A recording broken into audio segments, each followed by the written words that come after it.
Hello, this is Wayne Rivers at the Family Business Institute. Thanks for tuning in. Please click on our social media icons and follow us there.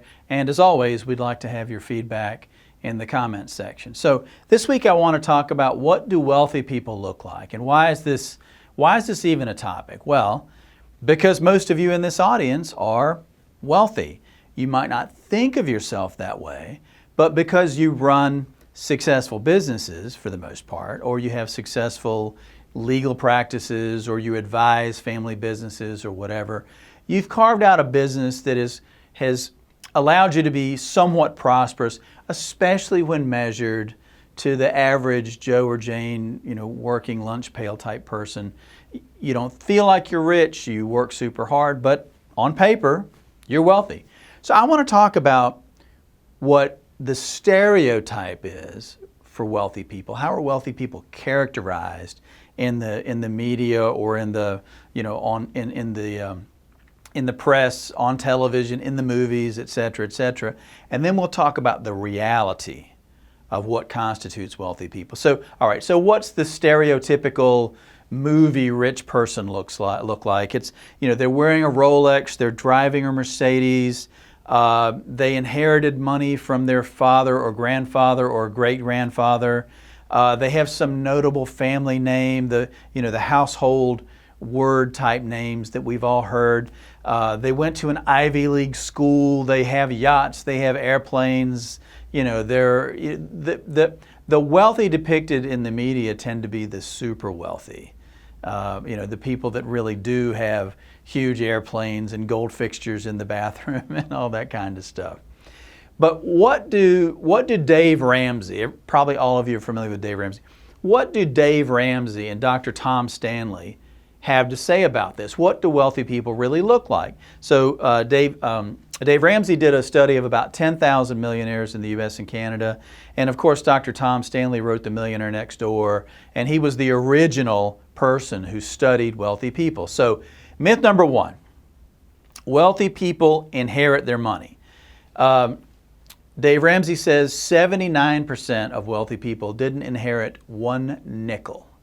And 21% did inherit something. Most, it was a little something. It was a few dollars here and there, maybe some property from parents or grandparents. So 79% nothing, 21% something, but sometimes not so much.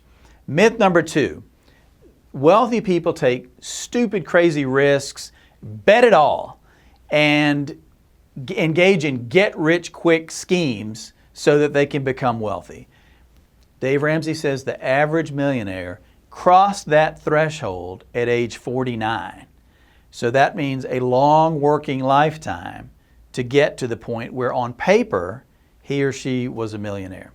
Myth number three, wealthy people went to Ivy League schools and they have a leg up in terms of contacts and education and all these other things. Nope. Again, 79% did not attend a prestige school. Now, I went to North Carolina State, which I consider a prestige school. You may not. And I know a lot of you have more in common with me than somebody that went to Harvard or Yale or something like that.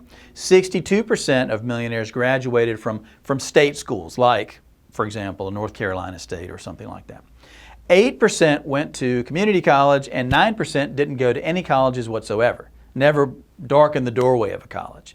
So, and if most of you think about unless you're an engineer or something, a doctor or something of that nature, how much of your college education do you really apply in your daily life? I mean, come on, it's just not that much.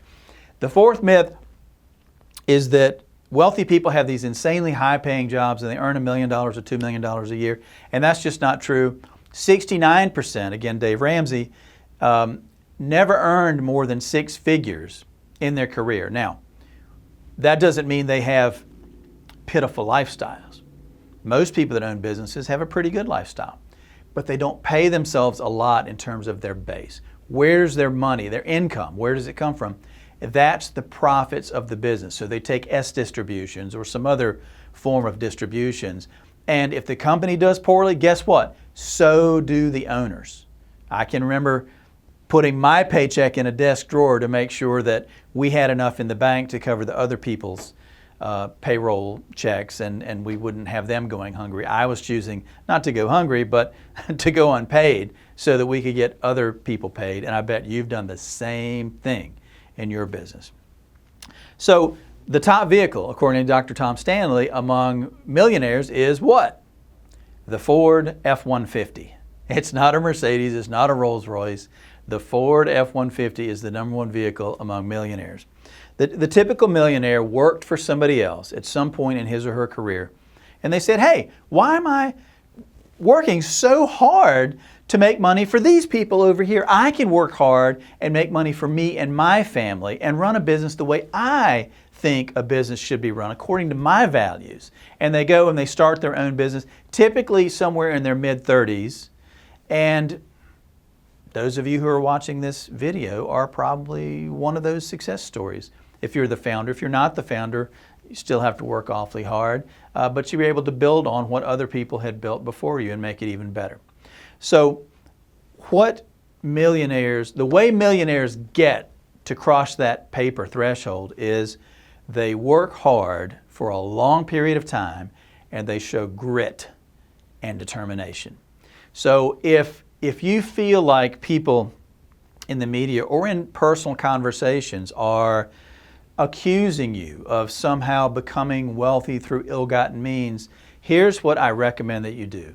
Smile in a very kind way and walk away, because they genuinely don't understand what it takes to run a business and be successful and finally one day, maybe, if you're lucky, have some wealth to talk about. This is Wayne Rivers at the Family Business Institute. I'd like to hear your philosophy on how you handle similar situations. Thank you.